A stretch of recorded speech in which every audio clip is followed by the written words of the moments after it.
All right, good morning, cyber traders. Welcome back, everybody. Good to see you all. Happy Friday. It's happy Cinco de Mayo. That's right, everybody. Good to see you, Andrea. Everybody's excited for it. Let's go get our tacos ready and celebrate it. By the way, I got to tell you a funny story about Cinco de Mayo. I don't know if you guys know this, but I learned this a long time ago. Someone said, you know what makes everybody know what Cinco de Mayo even means? I don't know if anybody here knows what Cinco de Mayo means. It's when the Mexicans kick the shit out of the French out of their country, right? And meanwhile, like they don't even celebrate it. It's like a more of an American holiday than anything. But the funny part about the whole thing is the general that did that, his name was Fausto. That's what I was told. They go, like that name Fausto is actually a very popular name in Mexican. He's the guy that actually was the general who did it. So I thought that was pretty funny. Oh, I thought it was a clean use day. Yeah, probably Lita. Anyway, yesterday we had a great day on certain stocks. We posted up a YouTube video. I don't know if you guys got a chance to see it, but I was doing a open house yesterday, which, by the way, if you're on social media, you can click on that little QR code on the top left-hand corner. But there was a great example of some iceberg orders I showed really quick. So we're going to be posting up a lot of those 60-second clips. So everyone, just make sure you're subscribed to it and everything else. I think you're going to like it. Got a ton of views immediately. I think I got like over 1,000 views in just, in less than 24 hours. So we're going to post up a lot more of those. But anyway, there was just so much moving yesterday. I love Thursdays. Thursdays, I feel like always the best day in trading. Listen, job report numbers came out. Market's up about 200 points. Was a little better than expected. But once again, that does not affect us. I'll tell you what does affect us. Stocks like IMGN. This thing went from $5 to $13. It had a good run up early in the morning. LMND. Look at these things. This is yesterday. Lemonade. This stock went from 12 to 14.50. And then OVEX. This stock I'm going to put back on the watch list because this thing is doing really, really well. It's not only been a good day trade, it's turning into be a very good swing trade also. But this thing ran from just above $10 to about $15, and she's still strong. I mean, she's basically just broke through major resistance levels of yesterday. Once again, how do you become a good swing trader? It starts with day trading first. Listen, I'm not done. Look at that watch list on the three. There was a lot of them out there.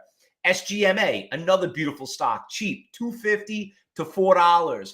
And then the bank stocks, obviously. I don't know what the hell happened here, but there was this big crash yesterday, and it started with, and obviously with the news with PACW, this thing just went from $3.70 down to $2.50. You could see it got halted.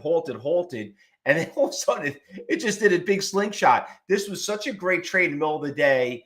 I know a lot of us got into it, and it's not even just that one. Wall did the same thing. This thing was like crazy. This thing dropped. It was at 26. It went all the way down to $12. It just got halted. And let me tell you something. I would have been freaking out if I was long this position when it was tanking. But it was so cool to see these things that are halted. Just constantly get halted, and then obviously just slingshot right back up to 20. So there must have been some really, really good fake news out there. But it was all of them. Even Key Bank did the same thing. Well, Key didn't do too much, but they're actually starting to bounce right now a little bit, a few of them. Anyway, that was that one. A couple of the stocks. There was a nice short on EVA. That was actually on the short list. Shop did great. Only problem, I'm not a big fan of Shop. It was expensive. But it did move pretty nicely early in the mornings and just kind of made its move. PAPR, obviously that came down. And Mara had a nice little push also. So there were a lot of things that were moving yesterday in the market. But once again, let's turn the page. That's the past. Let's focus on the future. You know what I mean? Whatever happened yesterday, it just should get you more excited and ticked off. They're like, damn it, I'm going to get him this time. Damn, I'm going to get him this time. And that's what it's all about. So let's go out there and focus on what's moving this morning. Now, today is Friday, okay? Now, once again, the weekend, you got to be careful. A lot of people don't like to hold positions over the weekend. So, once again, we'll find some of the things that are moving in the market. We'll piggyback on some of them. But there are a couple of stocks, shockingly, that are moving. Now, this was a very, very big week on earnings. Now, a lot of you remember the stock Carvana, right? We did really, really well with Carvana. Now, this stock was a $250 stock. Some of you remember in February, we traded this stock right around $650 and it ran to like $20. Let me tell you, that was just dumb luck. Okay. That was just dumb, stupid luck that we traded Carvana, that it did so well. But she's moving again today. And the only reason why is she did have earnings yesterday. So obviously, how do we know earnings were good? Because look when it started making its big move from yesterday, exactly after the market closed. So she's going up a little bit. The only problem I have with Carvana, it's a very volatile stock. It's not the easy stock to day trade, but it is up 40% from yesterday. And we'll keep an eye on it. What's going to make the watch list? So we got the CVNA. Now, another one I told you from yesterday, I want to bring this up too, because we're coming up and testing up a nice resistance. NNOX.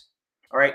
So NNOX, to show you right here that there is a pretty decent iceberg order that's showing up. Not huge. I mean, it's only 8,000. Wasn't like the one I showed you on the short yesterday, the YouTube short, where there was like 100,000 share seller.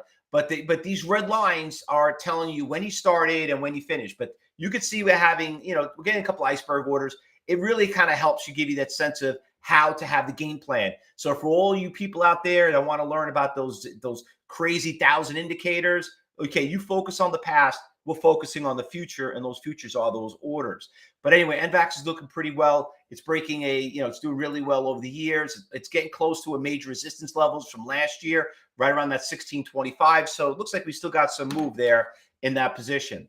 Now, all these bank stocks that got crushed yesterday, that crazy volatility on those stocks, are now on the positive. I mean, very rarely you ever saw these things up this much.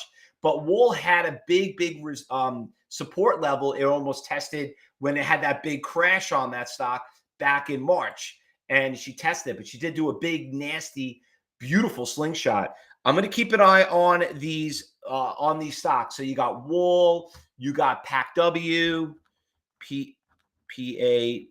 I'm just writing down PACW. And what else you had here? You had Key. That's moving up pretty nicely too. You got to remember too, a lot of these banks got caught up on the whole bankruptcy thing with FRC, and Sterling, all those Silicon Valley bank stocks, so they're kind of getting caught up into it a little bit. But you know what? Just be very careful holding these positions. There were great day trades. I don't know if they're ready to be done as a swing trade. So anyway, those stocks look pretty good. Let's go through the big percentage gainers, a couple other stocks that are moving. This stock's up 122%, extremely volatile, 4.5 million shares. It had that big slingshot this morning, was up at 7. I'm not a big fan of stocks that are up that much in pre-market, but we'll put this on the B list. So we got the the NBTX trade right here. This one, flatlined, a lot of volume, not really moving. That's the bank stock we were talking about, PACW, ABGA. Who brought that up there? John in the Cyber Group room. I looked at it, John. This stock took a big hit. I'm not really sold on it that much. Got great volume. It's very tradable, but she's flatlined in pre-market. I'll probably put this on the C list. Listen, our list is getting pretty big. This stock is doing crap, garbage. This stock gapped up pretty big, but it's too expensive. We're not trading it. ZION, this one took a big hit. It's up a little bit this morning. Spread's ugly. DraftKings is doing great. We were talking about DraftKings just a couple of days ago. Had good earnings yesterday, and it's moving. I mean, it turned out to be a very, very good, not even a swing trade, more of an investment. I was a big fan of DraftKings. I'm kicking myself in the ass that I didn't hold on to it, because I had a really good price around 16. It wasn't really going anywhere, but I also owned it at 40, and good thing I did get out of it. But I would be careful of DraftKings, as in it's been up a lot. I mean, it's literally up about almost, I don't know, about close to 100, over 150% on a swing trade, even though you've seen it's up 14%. But she is moving up pretty good. Very hard to listen. We've traded DraftKings many times. A lot of you here in the Cyber Group room know this. That go back to your journals, the ones that we train you. Remember, once you know how a stock trades, this happened yesterday in class. When you trade a stock and we watch it and we keep watching, eventually you learn you know, the shakes. You learn if you hold on to it. I mean, there was a stock that we traded yesterday in class that we chased it, and I do it on purpose because I want you to show you what takes to hold before you can fold. And it did work in our favor. And good thing we got out of it because the thing tanked right when it hit that major resistance level, came right back down, and we did really well on that stock. This one, FIN is not really doing that much expensive. Where are we at 9%? All right, anything at the 10%, we don't need anymore. Big losers right now. This stock's getting crushed. We're not gonna. This thing that had that big slingshot on the way up, on the way down. Not really interested in that one. TRUP, was that Trump? No, I don't think so. I don't think Trump has a public company. But this stock is making a little bit of a comeback. Looking to take a big dead cat bounce on it, possibly, but looks pretty volatile. Looks like a category 4. I remember being a good trader, it's all about risk to reward. You know what I mean? You don't want, when you go out there and trade, it's all about going out there and seeing, you know, 50% of people fail because they trade something that's not tradable, and a lot has to do with the spread and everything else. Let's go hop over here on the New York Stock Exchange. Let's after we just went through the NASDAQ stocks. Carvana's on that list. Wall's going on that list. I already had that on there. Sorry about that.